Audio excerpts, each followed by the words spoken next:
Hello friends, welcome my channel. UP police constable का जो exam होने वाला है उसके लिए सामान्य ज्ञान के बहुत इंपॉर्टेंट प्रश्न लेकर आए हैं और इसमें प्रीवियस ईयर के क्वेश्चन भी है, इसलिए मोस्ट इंपॉर्टेंट है। तो अगर आप चैनल पर नए हैं तो चैनल को सब्सक्राइब कर लीजिएगा, क्योंकि चैनल पर डेली ऐसे प्रैक्टिस सेट करवाई जाएगी। तो इसका हम पहले प्रश्न देखते हैं। पहले प्रश्न क्या दिया है? स्वामी विवेकानंद ने वर्ष डैश में रामकृष्ण मिशन की स्थापना की थी। तो स्वामी विवेकानंद ने किस वर्ष में रामकृष्ण मिशन की स्थापना की थी पूछा है। तो इसका राइट आंसर सेकंड हो जाएगा, 1897 में की थी। ठीक है। रामकृष्ण मिशन एक परोपकारी स्वयंसेवी संगठन था। इसकी स्थापना 1 मई 1997 को रामकृष्ण परमहंस के जो शिष्य थे विवेकानंद ने किया था। इसका मुख्यालय पश्चिम बंगाल की राजधानी कोलकाता के पास हावड़ा में बेलूर मठ में स्थित है। इस मिशन की स्थापना का जो लक्ष्य था वो प्राचीन हिंदू वेदांत दर्शन का प्रचार प्रसार करना था। तो right answer option number second हो जाएगा। नेक्स्ट क्वेश्चन देखते हैं। विपणन सहायता और सेवाएं योजना 11वीं योजना में डैश से संबंधित कारीगरों का समर्थन करता है। तो किसके समर्थन करता है ये? तो इसका right answer option number first हो जाएगा, हस्तशिल्प को करता था। 11वीं योजना में marketing support and services scheme को घरेलू और अंतर्राष्ट्रीय बाजार दोनों में बड़े पैमाने पर उपभोक्ताओं और जनता के बीच हस्तशिल्प के बारे में जागरूकता पैदा करने के साथ साथ विभिन्न बाजारों और विपणन माध्यमों को कारीगरों तक पहुंचाने का उद्देश्य भी लागू किया था। तो right answer option number first हो जाएगा। नेक्स्ट क्वेश्चन देखते हैं। हिमालय की उत्पत्ति किस भूसन्नति से हुई है? तो इसका राइट आंसर ऑप्शन फर्स्ट हो जाएगा, टेथिस से हुई है। हिमालय पहाड़ की उत्पत्ति टेथिस सागर नामक एक महान भूसन्नति से हुई है। लगभग 120 मिलियन वर्ष पहले विश्व में केवल 2 बड़े महाद्वीप थे। उत्तर में लौरासिया या अंगारा, दक्षिण गोलार्ध में गोंडवाना लैंड था। ठीक है। तो राइट आंसर ऑप्शन फर्स्ट हो जाएगा। नेक्स्ट क्वेश्चन देखते हैं। हिमालय पार की नदियां हैं, तो कौन कौन सी हैं हिमालय पार की नदियां? तो राइट आंसर सेकंड हो जाएगा, ब्रह्मपुत्र है, सिंधु है, सतलज नदी है। ठीक है। तो राइट आंसर ऑप्शन में इसका 4 हो जाएगा। हिमालय पार की नदियां महान या बृहद हिमालय के बाहर से निकलती हैं। नेक्स्ट क्वेश्चन देखते हैं। बुद्ध का जन्म डैश में हुआ था। बुद्ध का जन्म कहाँ हुआ था? तो लुम्बिनी में हुआ था। Right answer option number second हो जाएगा। गौतम बुद्ध का जन्म दक्षिण नेपाल के लुम्बिनी में शाक्य शाही परिवार में हुआ था। ये शाक्य साम्राज्य की राजधानी शहर कपिलवस्तु में बड़े हुए थे और अभिलेखों के आधार पर बुद्ध की जन्म तिथि जो थी वो 563 ईसा पूर्व बताई गई है। नेक्स्ट क्वेश्चन देखते हैं। चोल राजवंश से उभरने वाला पहला महत्वपूर्ण शासक कौन थे? तो इसका राइट आंसर सेकंड हो जाएगा, राजराज चोल जो थे ये पहले शासक महत्वपूर्ण शासक थे। तो right answer option number second हो जाएगा इसका। ठीक है। अपने शासन काल के दौरान इन्होंने चोल शासन दक्षिण भारत से आगे बढ़कर दक्षिण में श्रीलंका से उत्तर में कलिंग तक अपने साम्राज्य का विस्तार किया था। राजराज चोल ने कई नौसेना अभियान भी किए थे। इसके परिणाम स्वरूप मालाबार तट के साथ साथ मालदीव और श्रीलंका पर भी इनका अधिकार हो गया था। नेक्स्ट क्वेश्चन देखते हैं। वीजी जोंग किस वाद्य संगीत के लिए प्रसिद्ध हैं? तो ये वायलिन के लिए प्रसिद्ध हैं। Right answer option number second हो जाएगा। इनका पूरा नाम है विष्णु गोविंद जोंग। ठीक है। इन्हें शॉर्ट में वीजी जोंग के नाम से भी जाना जाता है। ठीक है। 12वीं शताब्दी में हिंदुस्तान संगीत परंपरा में वायलिन के सबसे बड़े प्रणेता थे। नेक्स्ट क्वेश्चन देखते हैं। नेपाल की आधिकारिक भाषा क्या है? नेपाल की आधिकारिक भाषा जो है वो नेपाली है। राइट आंसर ऑप्शन नंबर 4 हो जाएगा। नेक्स्ट क्वेश्चन देखते हैं। एक तत्व के समस्थानिकों में डैश होते हैं, तो क्या होते हैं? एक तत्व के समस्थानिकों में न्यूट्रॉनों की संख्या जो होती है वो भिन्न भिन्न होती है। तो राइट आंसर ऑप्शन में इसका थर्ड हो जाएगा। इलेक्ट्रॉनों की संख्या तो समान होती है, लेकिन न्यूट्रॉनों की जो संख्या होती है वो भिन्न होती है, तो इसे हम समस्थानिक कहते हैं। ठीक है। नेक्स्ट क्वेश्चन देखते हैं। निम्न में से कौन सा कथन सही है? कौन सा कथन सही है पूछा है।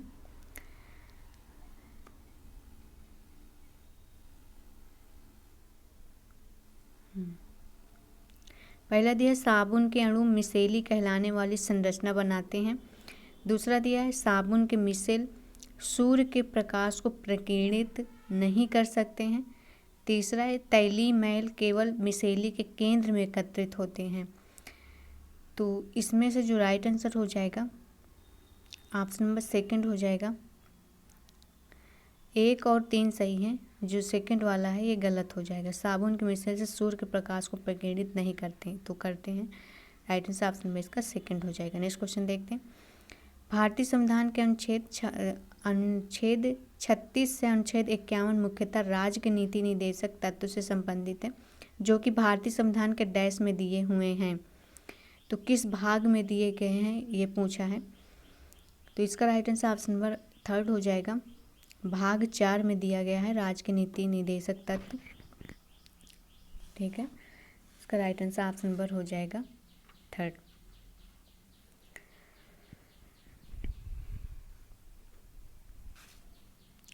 नेक्स्ट क्वेश्चन देखते हैं। धर्म, मूल, वंश, जाति, लिंग अथवा जन्म स्थान के आधार पर विभेद के प्रतिषेध भारतीय संविधान के मौलिक अधिकारों को किस वर्ग में आता है? तो ये आता है समानता के अधिकार में आता है। राइट आंसर ऑप्शन में इसका थर्ड हो जाएगा। समानता का अधिकार संविधान के अनुच्छेद 14, 15, 16, 17 और 18 में दिया गया है। ठीक है, संविधान के अनुच्छेद 15 के अनुसार धर्म, जाति, लिंग या जन्म स्थान के आधार पर किसी भी व्यक्ति से भेदभाव नहीं किया जाएगा। समानता का अधिकार अन्य सभी अधिकारों और स्वतंत्रताओं का मुख्य आधार होता है। नेक्स्ट क्वेश्चन देखते हैं। किस प्रकार के एपिथेलियन ऊतक आहार नली के अस्तर अथवा फेफड़ों की कोशिका में वर्णात्मक पारगम झिल्ली द्वारा पदार्थों के संवहन की अनुमति देते हैं? तो ये स्तरीय सल्की एपिथेलियम होते हैं। राइट आंसर ऑप्शन नंबर हो जाएगा सेकंड इसका। सरल सल्की एपिथेलियम सही हो जाएगा। सल्की एपिथेलियम 2 प्रकार के होते हैं, सरल सल्की एपिथेलियम और दूसरा स्तरीय सल्की एपिथेलियम। तो सरल सल्की एपिथेलियम क्या होता है? रक्त वाहिकाओं या फेफड़ों की कोशिका में चयनात्मक पारगम झिल्ली द्वारा पदार्थों के संवहन की अनुमति देते हैं और यह अत्यंत पतले और सरल चपटी कोशिकाओं से बने होते हैं। ठीक है, नेक्स्ट क्वेश्चन देखते हैं।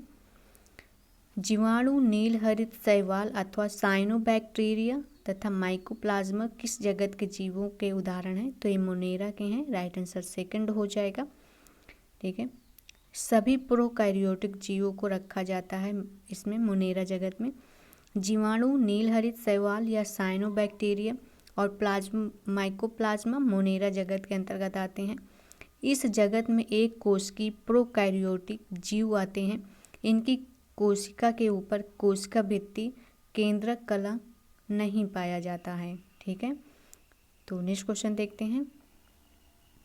किसी तार का प्रतिरोधक ज्ञात करें। मेगा ओम में है, जिसकी लंबाई 10 मीटर, अंतप्रस्थ काट का क्षेत्रफल 1 वर्ग सेंटीमीटर है तथा यह तार जिस पदार्थ का बना है उसकी प्रतिरोधकता 100 ओम मीटर है। तो इसमें से जो राइट आंसर हो जाएगा 10 होगा। काफ़ी बड़ा क्वेश्चन है तो इसमें बनेगा नहीं, तो आंसर बता दे रहे हैं। ऑप्शन नंबर इसका 4 सही हो जाएगा। ठीक है, नेक्स्ट देखते हैं।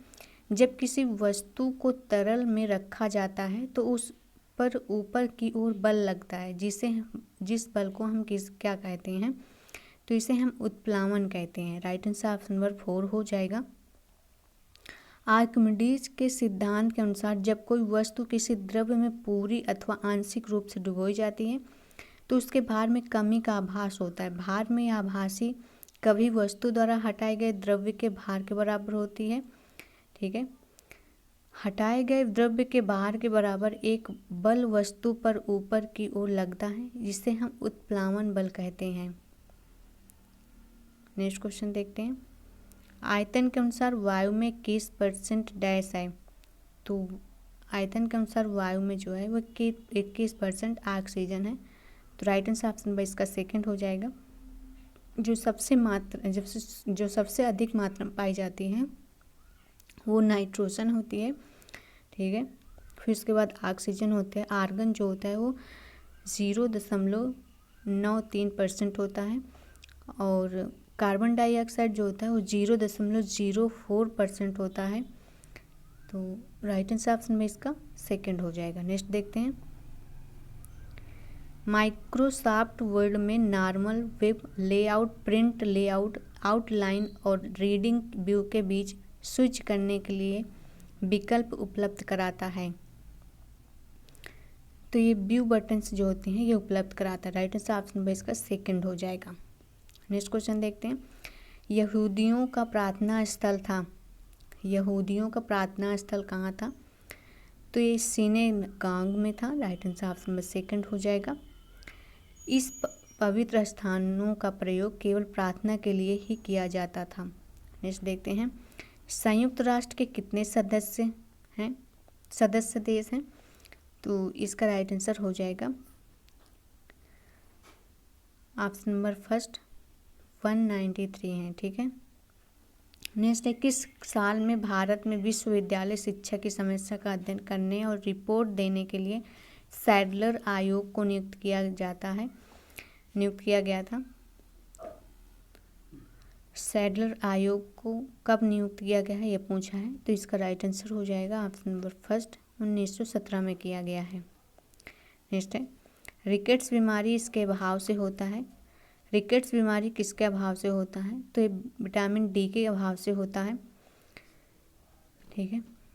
इस कारण क्या होता है, बच्चों की हड्डियां जो होती है वो मुलायम और कमज़ोर हो जाती हैं और उदर और आंतों में कैल्शियम और फास्फोरस को अवशोषित करने में सहायता प्रदान करता है विटामिन डी।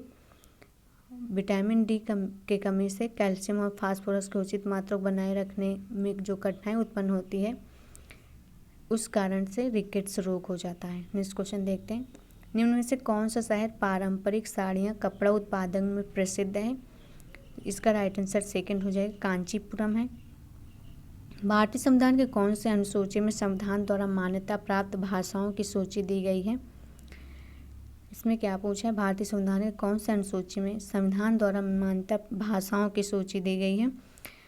तो इसका राइट आंसर ऑप्शन नंबर हो जाएगा थर्ड, 8वीं अनुसूची में ये मान्यता दी गई है। नेक्स्ट देखते हैं, शिक्षा के अधिकार के अंतर्गत केंद्र और राज्य के बीच आर्थिक भार को डैश के अनुपात में बांटने पर सहमति बनी है। तो इसका राइट आंसर फर्स्ट हो जाएगा 60:40। नेक्स्ट देखते हैं, 1969 में पहला दादा साहब फाल्के पुरस्कार पाने वाला प्राप्तकर्ता कौन थे? तो देविका रानी थी। राइट आंसर ऑप्शन बाई इसका थर्ड हो जाएगा। नेक्स्ट क्वेश्चन देखते हैं, the story of my experiments with truth के लेखक कौन है?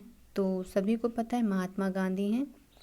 नेक्स्ट है, जिस भारत में प्रतिभूति दस्तावेज का पूंजी जुटाने वाले और खरीदार के बीच सीधे कारोबार होता है उसे डैश के रूप में जाना जाता है। इसका राइट आंसर जो हो जाएगा ऑप्शन नंबर फर्स्ट हो जाएगा, प्राथमिक बाजार। नेक्स्ट क्वेश्चन देखते हैं, प्लास्टिक में निम्नलिखित में से किसका उपयोग किया जाता है? बहुत ही इम्पोर्टेंट क्वेश्चन है। तो प्लास्टिक में जो है एथिलीन का प्रयोग किया जाता है। नेक्स्ट क्वेश्चन देखते हैं, 2 अक्टूबर महात्मा गांधी का जन्म दिवस है और इनका भी 2 अक्टूबर को महात्मा गांधी का भी है और किसका है पूछा है। तो इसका राइट आंसर जो हो जाएगा ऑप्शन नंबर थर्ड हो जाएगा, लाल बहादुर शास्त्री का भी इसी दिन होता है। नेक्स्ट देखते हैं, अर्जुन बांध नहर से उत्तर प्रदेश का लाभान्वित जिला है। नेक्स्ट क्वेश्चन देखते हैं, अर्जुन बांध नहर से उत्तर प्रदेश का लाभान्वित जिला है। तो कौन सा जिला लाभान्वित है? तो इसका राइट आंसर ऑप्शन नंबर 4 हो जाएगा, हमीरपुर है, ठीक है। राइट आंसर ऑप्शन नंबर इसका 4 हो जाएगा। नेक्स्ट क्वेश्चन देखते हैं, महर्षि वाल्मीकि आश्रम स्थापित है, कहाँ स्थापित है ये? तो ये स्थापित है बिठूर में। नेक्स्ट क्वेश्चन देखते हैं, हिंडाल्को स्थापित है? कहाँ स्थापित है? तो ये स्थापित है रेणु कोट में। राइट आंसर नेक्स्ट सेकंड हो जाएगा। नेक्स्ट क्वेश्चन देखते हैं। उत्तर प्रदेश उद्योग बंधु योजना का उद्देश्य क्या है? तो इसका उद्देश्य है औद्योगिक इकाइयों की समयबद्ध स्थापना सुनिश्चित करना। नेक्स्ट क्वेश्चन देखते हैं। उत्तर प्रदेश के किस जिले में यूरेनियम सीमित भंडार की खोज की गई थी? तो इसका right answer option number second हो जाएगा, ललितपुर में की गई थी। नेक्स्ट है उत्तर प्रदेश में परमाणु ऊर्जा केंद्र स्थापित है? कहाँ स्थापित है? तो ये स्थापित है नरौरा में। नेक्स्ट क्वेश्चन देखते हैं। उत्तर प्रदेश एवं मध्य प्रदेश राज्यों की संयुक्त राजघाट की नदी घाटी परियोजना किस नदी पर स्थित है? तो इसका राइट आंसर सेकंड हो जाएगा, बेतवा नदी पर है। नेक्स्ट क्वेश्चन देखते हैं।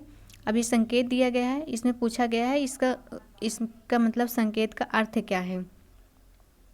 ठीक है, तो इसका अर्थ देखते हैं संकेत क्या दर्शाता है। तो यह केवल 3.5 मीटर तक ऊंचे वाहनों के लिए प्रवेश है, इसलिए ये दर्शाया गया है। तो ऑप्शन नंबर इसका जो हो जाएगा फर्स्ट सही हो जाएगा। नेक्स्ट क्वेश्चन देखते हैं। तो आज के लिए इतना है, मिलते हैं नेक्स्ट वीडियो में।